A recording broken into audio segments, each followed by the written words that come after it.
Mr. Reyes, could you explain to me asset managers' fiduciary duties to their clients?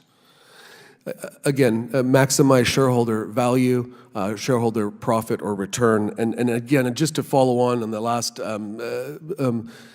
comments by the Congressman, if you'll allow me, we want, as Republicans and the Republican AGs, climate debate. We want discussion, we want dispute, we want determination, but we want that here in Congress. And I'm not sure why anybody on either side of the aisle would want to abdicate, would want to allow anyone else to usurp your power in Congress to make these rules. This is the frustrating thing about all of this. This isn't just about ESG information and facts. It's about ESG policy being pushed, again, by a process that totally bypasses Congress and undermines our democratic system.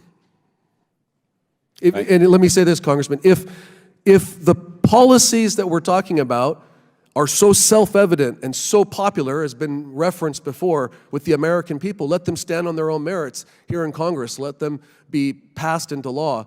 Don't let them be forced through a market that is anything but free with these ESG horizontal agreements. Okay. Along those same lines, could there be a scenario maybe that asset managers would have to choose between ESG initiatives and maybe their fiduciary duty to some of their clients? Absolutely. Those are at times competing interests. Sometimes they can be aligned.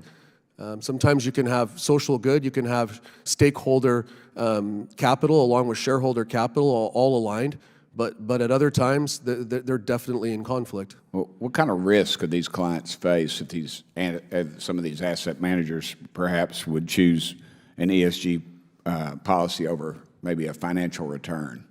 Well, again, the risk short term is, as I've referenced earlier, a capital risk, a diminution in the value of their investments. But the long-term risk is broader, and that's the concern that we have. The more existential threat is to our system and government, foundations. Okay. I wonder, is it true that over 300 asset managers signed on to the Net Zero Asset Managers Initiative? I believe that's correct, or more.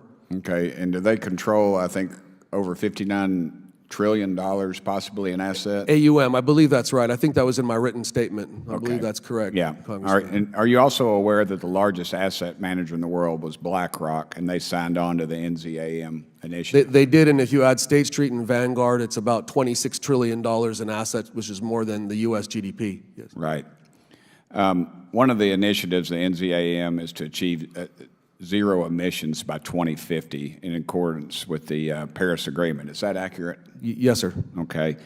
Would you consider that to be a radical investment strategy?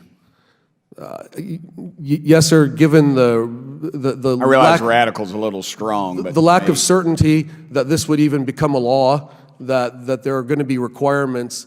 There are a number of reasons why I would say that yes, that is a. Mr. Marshall, would you agree with that? I would. Congressman, I also agree that you get more questions per capita in 5 minutes than anybody else on this panel. Yes, sir. Well, I'll work on that. And I appreciate you being from Alabama. I know that's a 2-year school. Being in Tennessee, it's a fully accredited 4-year school. And I forget, did y'all play football down there? I can't remember. Mr. Chairman, can I beg forgiveness? You're out of order. Okay, Mr. Marshall. Under the Climate Action 100+ initiative, the signers pledged to ensure 166 targeted companies take necessary action on climate change. Does that sound right to y'all? That's my understanding. Are any of these signers, do you think they're aware that they have a combined $68 trillion in assets under management? I think they understand it because they exercise that amount of money to be able to coerce policy changes for companies as a result of that. Okay, and those are in alignment with the Paris Agreement. I'm out of time. I appreciate y'all very much putting up with this. I know you come in here thinking, wow, I'm going before Congress, and I don't think we're even feeding y'all. But anyway, that's all right.